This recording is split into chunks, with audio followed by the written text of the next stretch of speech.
Hello, everybody. I'm Julie Kurtz. I'm the founder and executive director at the Center for Optimal Brain Integration. We have some exciting news for you, and I'm going to kick us off with that news. We have a new module that we've developed, and in thanks fully to Dr. Lisa Katzman, who took the lead authorship on this module in collaboration with our contributing author, Wenonah Elms. We are going to introduce this new module 100, the intersection of trauma and disabilities, trauma responsive and resilience building practices for professionals working with young children. And we're going to talk about this in the short time today. And I am so excited to have Dr. Lisa Katzman and Wenonah Elms to talk about this. I'd like them to introduce themselves first. Let's start with Dr. Lisa Katzman. Hi, everyone. I'm so happy to be here. I'm a pediatric physical therapist and early intervention specialist, and I've been working with children with disabilities and their families for my whole career. So I'm really passionate about this module, and I can't wait to share it with everyone. Um, Thanks. Hi, everyone. I'm Wenonah Elms, and I have a master's in early childhood special education. I work for Head Start in Oakland, and have known Julie Kurtz for quite a few years when she first brought a trauma responsive training to a Head Start program. And then I was lucky enough to then become an authorized trainer in several of the models with COBI, and then be able to collaborate with Julie on creating this module. So I'm very excited to be here talking about it today.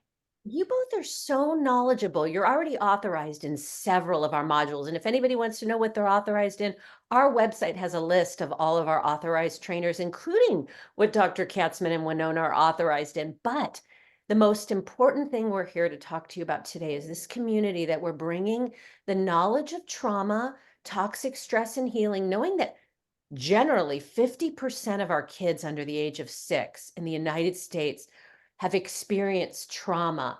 We probably can assume that it's more with the additional stressors of having children with disabilities and special needs, and how trauma can be impacted even more with these communities. And we want to learn more about what this module is that we're bringing to people in our country. Lisa, would you like to kick us off with what is this module about? Sure. Well, we decided that we both Wenonah and I have observed throughout our careers this intersection of trauma and disabilities. There's a lot of trauma that can happen in people's lives in general, but we've also seen that families and children who are experiencing disabilities also have a unique and special kind of trauma that they will tend to experience.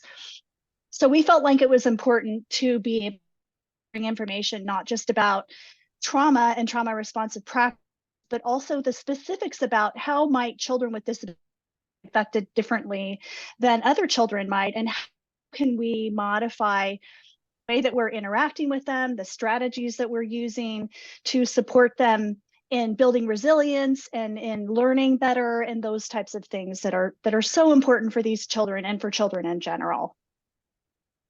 Yeah, and when we've been speaking about this as we were developing, or at Lisa was developing this module, and I was working with her on it, especially working in the programs that we work in.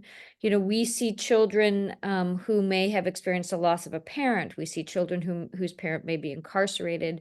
We certainly have seen in the past 3 years with the pandemic an increase in traumas that communities and families have experienced, and we're seeing more and more behaviors that can maybe attributed to trauma, and a rise in children who may be experiencing some developmental delays. And so that intersection of that has always been relevant and prevalent, but it seems at least anecdotally that we've been seeing a rise in that.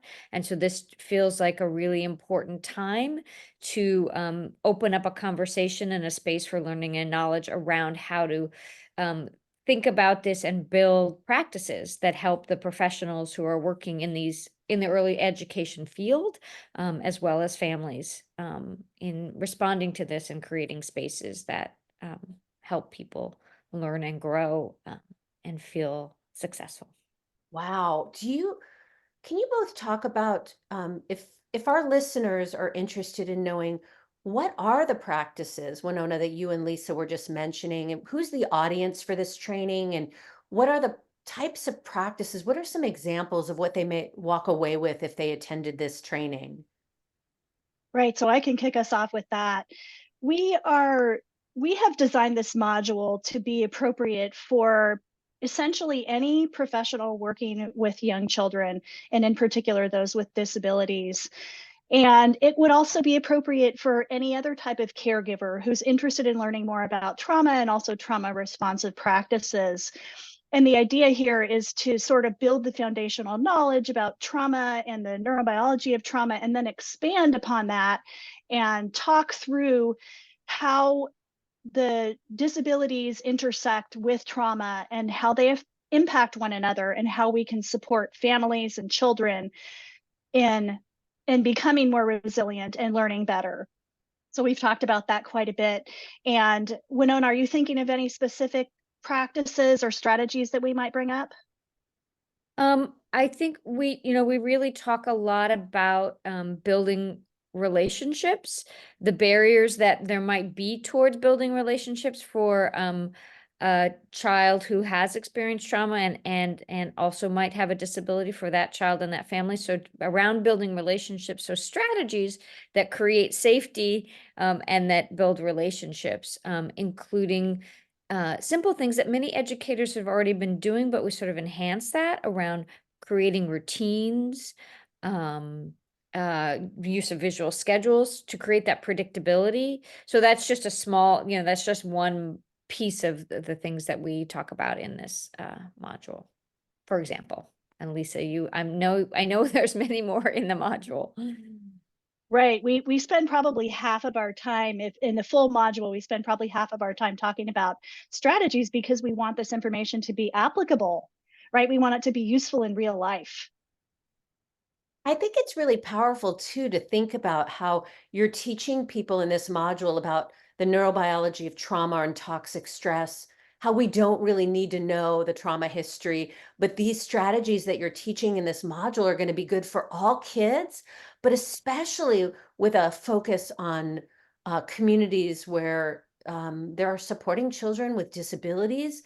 I just am so grateful for this module, and I wonder if we could take a sneak peek into a few of the slides that we could highlight. One of the things I'm thinking is that we just take a sneak peek at a few of the slides. For example, this slide just in the full module presentation highlights the type of topics that will be covered, but is there anything that maybe Wenonah you want to add that's not transparent on this slide that we cover in this module? Yeah, I mean, so that this is an overall agenda, but then we do there are things that we haven't that aren't specifically listed here, including but not limited to issues around implicit bias, issues around cultural awareness and sensitivity, and a piece that we also do talk a lot about it's hope. That really is a key factor in this overall conversation.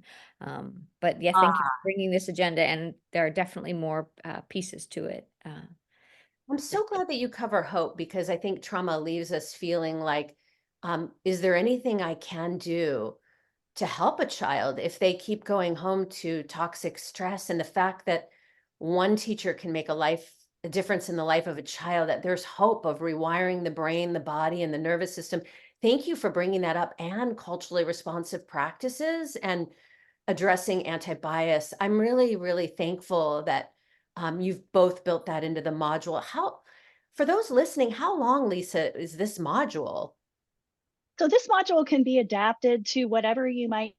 It could be as short as an hour, like an hour spotlight, or we could do anything up to a day of training on this. So we just added more detail and more experiential activities when we lengthen the module. And it's, of course, depend upon the funding and what type of constraints you might have in your particular organization.